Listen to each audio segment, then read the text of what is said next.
and well-being over the wedding season. Yeah. Could say while busy, sleep routines, exercise, and housekeeping. Oh, so good. So good. Okay. Sleep routines. Oh my God, I've got this awesome product I need to talk about. Oh my God. Okay, I got a sleep drink and I'm going to use it over wedding season. Is it a tea? No, it's called Beauty Sleep and it puts you frickin' to sleep. How many drugs are in that? It's got mushrooms in it. Yeah. I should have bought it. Oh my God. Okay. Do you have does it come in sachets or how does it come? Yeah, so it comes in sachets and it's like you put it with milk or water and you drink it half an hour before you're meant to want to go to sleep. Okay. And then half an hour later you feel like you're kind of drunk. Or where'd you get this from, Ruth? It's Janora. It's Janora's the beauty brand. Oh, okay. And I totally got influenced onto it. So it's kind of like those pyramid schemey kind of businesses. I don't think it's a pyramid scheme. I think it's like a legit New Zealand business. That you can be a legit. I'll bring you a little sachet. I want to try it. Okay, because I want to sleep when I get home after a wedding. Because that's been one of my biggest, hardest things. Yeah. Is getting home at 10 or 11 and then being wired. Yes. And then I have to wake up the next day to children at 6 a.m. Yeah. And parent and not have a wedding hangover. Oh my God. So I need to not stay up and have a bad routine. I'm really interested to see how this works after a wedding. You need to do it. You need to test this pyramid scheme. Scheme. I can't speak English there. Pyramid scheme. Drink sleep tea thing. Beauty sleep tea. It's not tea. Drink. After a big event or a big wedding so that you can actually see if it works. Well, I think I might just take it so you get 30 servings or something in a box, in a container. It's not in a sachet, it's just powder you pour in. Oh, protein powder and stuff. Yeah. Gotcha. And so I think I'm just going to start taking it every day. Will you build up an immunity to the mushroom? I don't know. I can't believe you haven't told me about this. I know, I should have. It's a recent new discovery. Okay. Yeah, and I was like, this is my wedding season find. This is going to... So what's it called? This is going to manage my health and well-being. It's called Beauty Sleep. They actually sold out. Oh. They've actually sold out at the moment because... Do you have to buy it through a person or you buy it through a store? No, it's a store online. Oh, okay. Yeah. All right. They sell beauty products and other things like that. Fine, it's not a pyramid It's like scheme anymore. ketogenic mushrooms or something like that. It's the word is made up. Okay. All right. Well, anyway, the reason Ruth is talking about her mushroom drink is because... I'm just thinking of a name for this episode because we wanted to chat today and have a conversation about how we're going to manage our wedding seasons going forward. We are about to start. Yeah. I have my first wedding in 24th of September. Mine's the 10th. Yeah. Oh, yours is before mine. It's really soon. It's so soon. It's 4 weeks away. Yeah. And obviously we've had a couple of years of pandemic and all that kind of jazz. So we are looking at seasons that will be less impacted by, well, fingers crossed. There's no wood for me to touch right now. There's wood inside this, right? Seasons that are going to be less impacted by that. So should be hopefully more manageable. I don't know about you, but I still have some rescheduled weddings that haven't gone ahead yet that might sneak in there and ruin everything of my plans. But we're clean slate about to jump into a wedding season. So I know that you already have some really great things that you've thought of that you're going to use to manage the season. So let's start with exercise.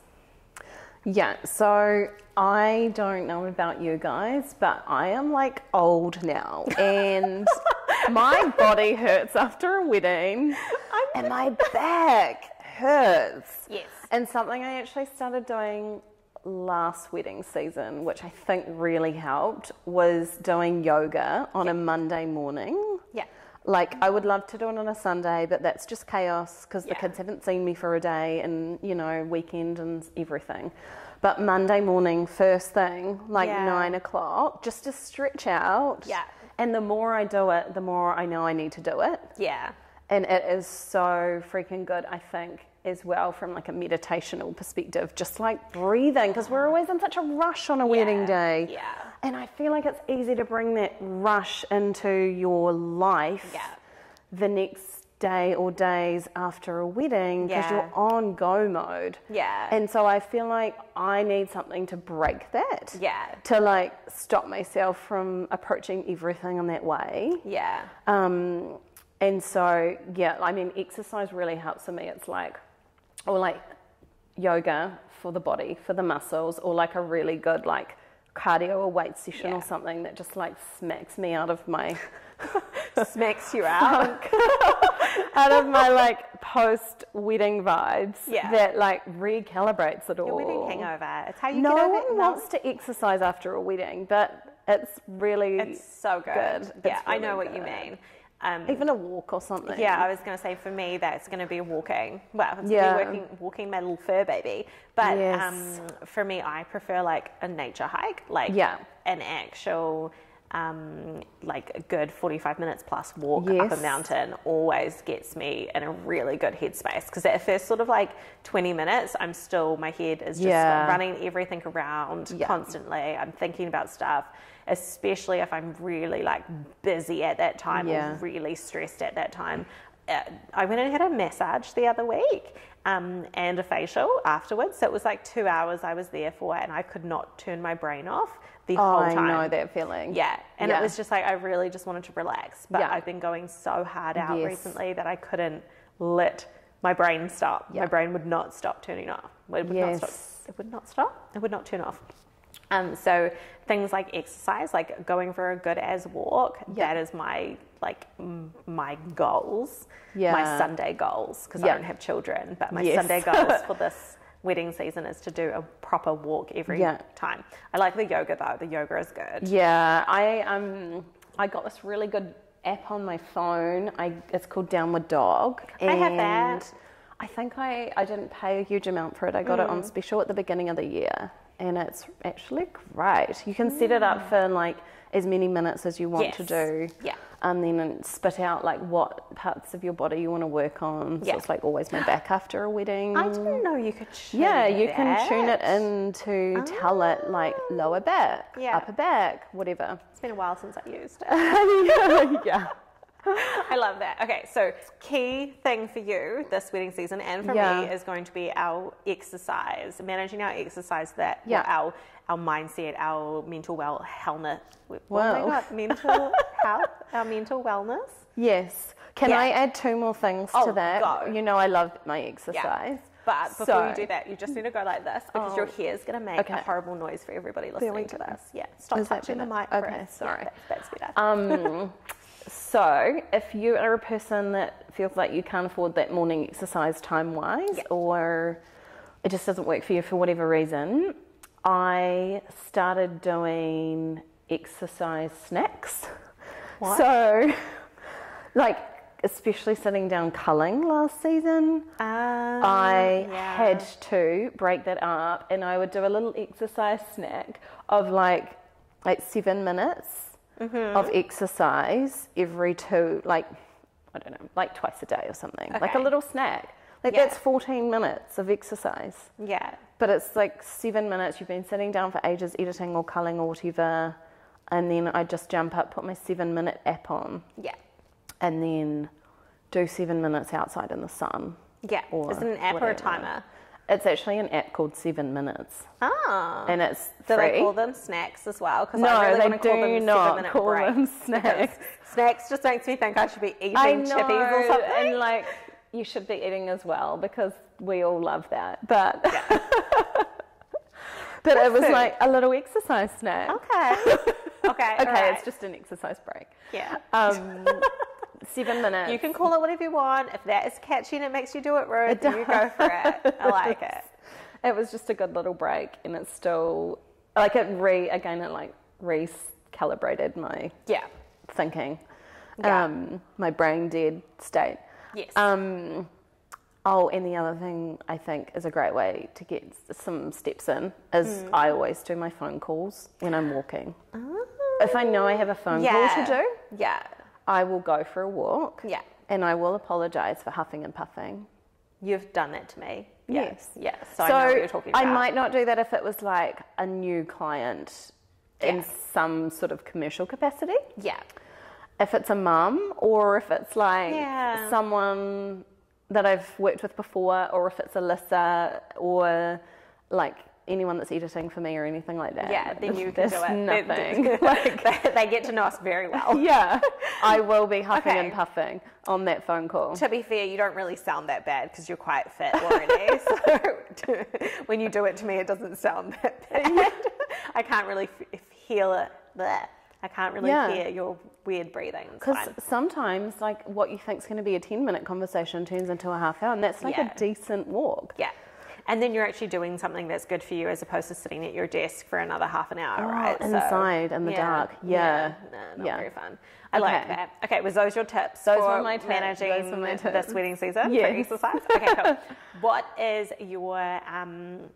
So I think one of the other ones that we talked about was to do with like scheduling. Oh, yeah. Yeah. Yes. What are you going to do for that? So I really struggled last year with the scheduling back-to-back shoots, but mainly shoots that were late getting home and having several in a row. Oh, okay, yeah, I get So it would be maybe a late wedding on a Saturday, and then I'd be doing a sunset shoot at the beach, which is an hour from my house. The sun sets at 9, and getting home at 10, not sleeping till 11, being woken up at 5 or 6 in the morning the next day.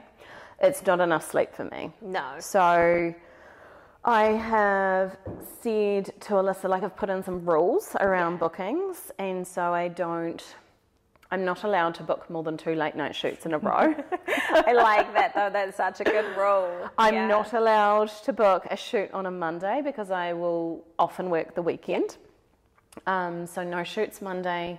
And then there are just 2 other evenings that can be booked, not every evening. I like that. I think it's really good. And two jobs or 3 jobs? Yeah. 3 jobs if there's no weddings. Yes. 2 jobs if there's a wedding. Yeah. That may change because, as we talked about before, like, if I have more help, that may shift, and I feel like it's constantly shifting as we change. It's very evolving. It's very evolving. Yeah. You have to be flexible in this, but it also, I guess, the bonus of you having Alyssa, and if I decided to release my booking scheduling to my assistant, which maybe I should, because having that other person with the rule book, you are held accountable, and we've talked about this with your pricing before, as she holds you accountable for everything. She does. We are so like, if somebody inquires, but I really want to help them out, but really we're not helping them out, because although we do the job, we're then like, we're stretched for our capacity for that week or that month, because we're doing something we don't have time to do. For me, it's been like maybe looking a couple of weeks ahead and being like, I actually don't have anything on. Yeah. Like, I can just do it. Whereas that time fills up. I had a week like that last week, and I ended up doing more than my capacity because of how I'd booked it all. Yeah. So, I really want to stick to those rules and have good routines.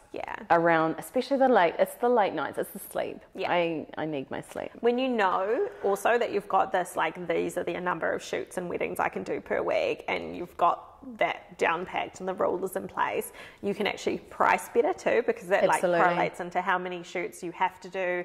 This is how many you can realistically manage, so now you know what price you need to be, which is like just a little tie-in to our profitability crash courses. That's what we talk about in there, is how to apply that equation, that math, to your business and your pricing. That's your scheduling kind of thing. I'm going to say that I'm probably going to be quite similar this season going forward. I know that last year, like, I have this, I'm probably quite similar to some people, insane habit of jumping into things with so much enthusiasm, and then damn the consequences. Like, I will make myself so busy, and I'll be working till midnight and things like that, and I have to pull myself back and say, Haley, just just hold on a second, like you have other priorities, you have to look after yourself, you have to be able to exercise, you can't just work constantly and all night long and things like that. So my goals for this season is around that kind of structuring thing, mainly is making sure that I'm only putting in X number of jobs per week and this many weddings per month. Yeah. So it's like, although, because weddings, you'll get an inquiry and you can't necessarily say, I only shoot these particular Saturdays. You can, but if you want to be a little bit more open in it, you've got to accept them on different days. So my scheduling is going to be very specific to, okay, I've got this many weddings, no more for this month. And not allowing like 8 weddings in March and then getting so behind on the editing because suddenly I caught COVID and then got chest infection and then I'm like, oh my God, I have so much work to do. Like I had exactly the same thing, 8 weddings in March, we got COVID, the kids were all sick for weeks and weeks. It puts so much pressure on your ability to deliver, even if you have somebody to outsource to or somebody that's doing your editing for you. You can't, like, you've got to allow that give. I was doing so much shooting I couldn't even sit down and cull to get it to my editor. Sometimes it was taking me 3 weeks to even do that cull after I'd done a sneak peek. So that is not going to happen. I ended up training my editor to do my culling. That's what I'm doing. Like that's what I'm doing. That's the step from there, right? Absolutely. Like, and problem solved.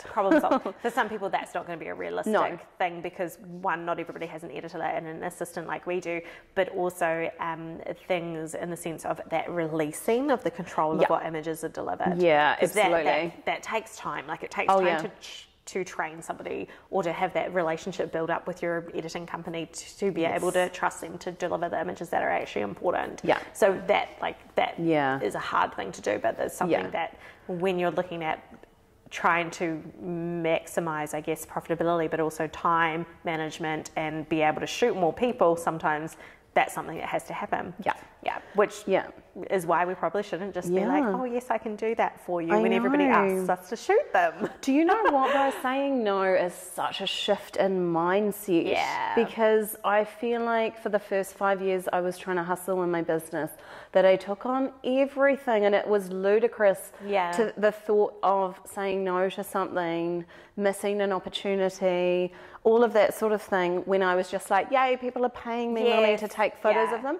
And it's had to be such a big shift to realize I don't have to do that anymore. You don't have to book everybody. And that I get to set the rules a little bit. Like, I can do that now. It's easy to be like, oh, okay, I've got 3 days or 4 days this week, I can book back-to-back shoots on those days. And then what are you doing when you're sitting there being like, oh my gosh, how do I edit all these content and then how do I market to my new people and then how do I do my admin and how do I do all of this kind of stuff because you have no time left. So so important to manage that, right? And I think for introverts as well, like I'm not particularly introverted. I have become more so since having the kids because I'm always around people, but I really appreciate having set up my Monday as a no bookings day. It's a no people day. Get away from me. I'm doing yoga and eating. Yoga and eating. Like no people Mondays is a thing now. Is that snack day? Snack time, yoga time. I mean, it's easy to work all week, right? Oh my gosh. Like, especially when you shoot multiple genres like we do, it's not just the weekend. No, it's not just the Saturday It might be a Saturday wedding, a portrait shoot Sunday, a personal branding shoot Monday. If you're not careful, you can just fill up your days. All of them. And then you're like, oh my gosh, what do I do now? And what is another thing that you're changing or you're doing or you're managing differently this wedding season? I think there was a third point. Exercise, wellness, mental health. Mental health. Around mental health is kind of in line with what we've just talked about, right? Like, I think so. You had something that you wanted to talk about around scheduling in your editing how days? I'm so crazy and I just like to do too much and take on too much. So tell me how you're going to not do that. I want to know. I'm going to keep you accountable. Thank you.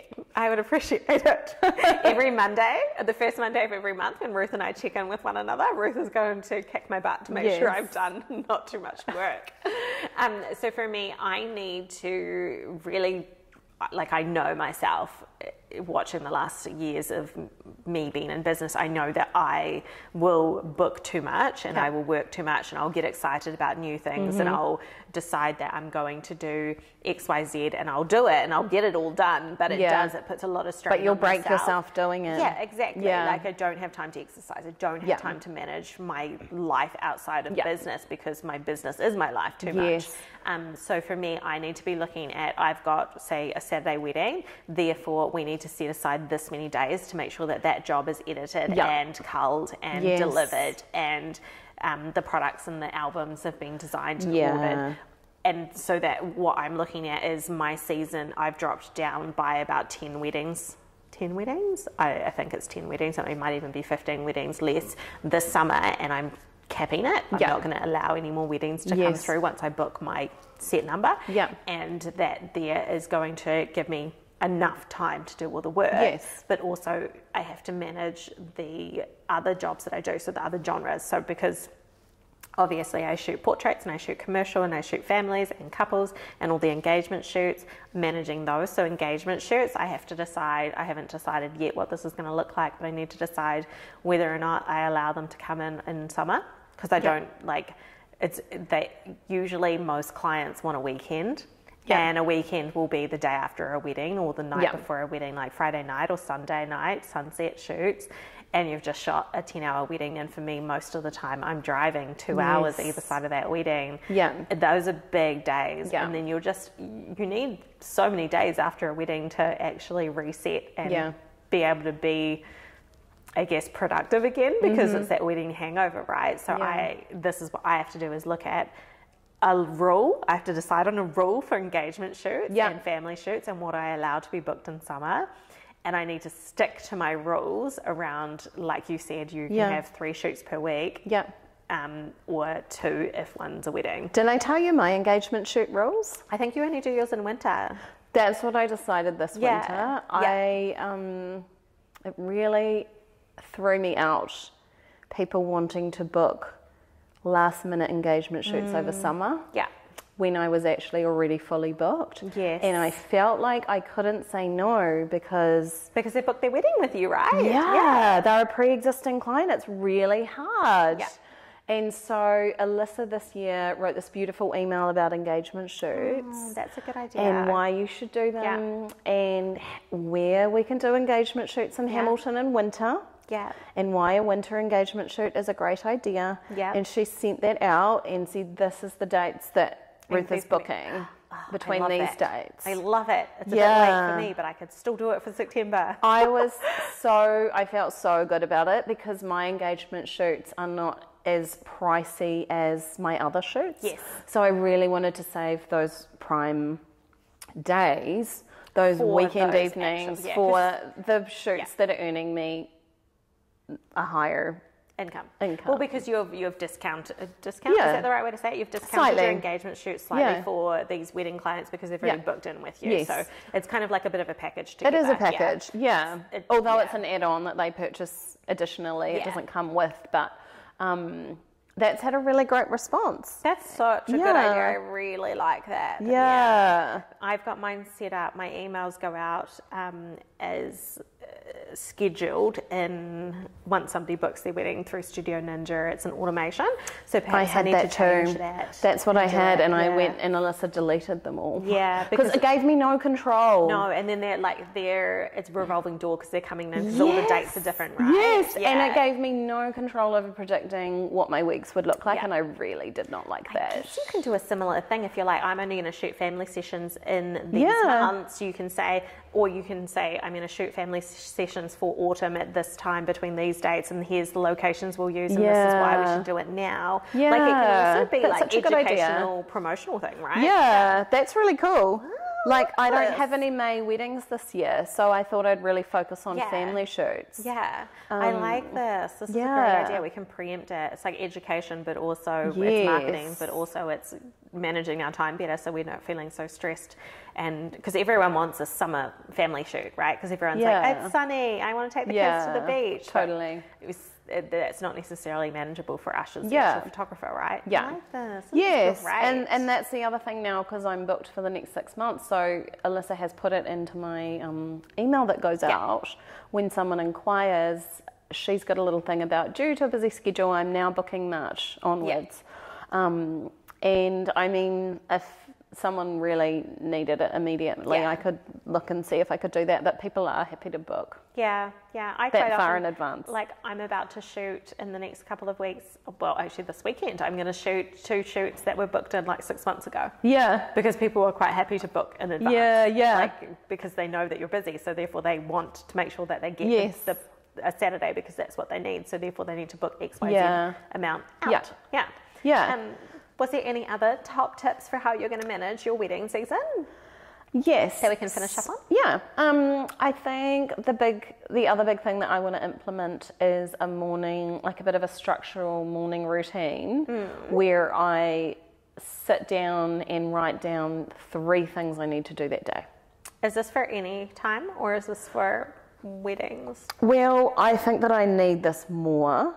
Okay, during wedding season. Yeah, okay. Cool. I do. I have started doing it, but I think that when you get busy, those things drop out. Yeah. Those things drop because you feel like you don't have time, and then you go about your day in a scattered way.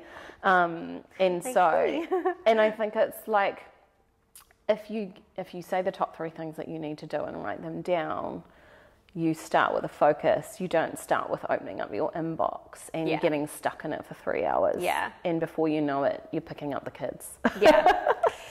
Inbox tasks. Yeah. People don't realise how long it takes us to action the stuff that they request through email. Yes. So if you, I do my emails on a Monday and I go through and I clean out that box, and it can literally be 2 o'clock in the afternoon before I'm finished because there's so many tasks that are attached to the emails. Yeah. It's not just that's me writing my whole a 2-minute, work day though. Yeah, not just 2 o'clock. replying to a 2-minute email. You're doing everything else that comes with it. So I like this idea of these are my 3 tasks. So you do them before you even look at that inbox. So I do 3 tasks and then 1 thing that would move me forward in my business.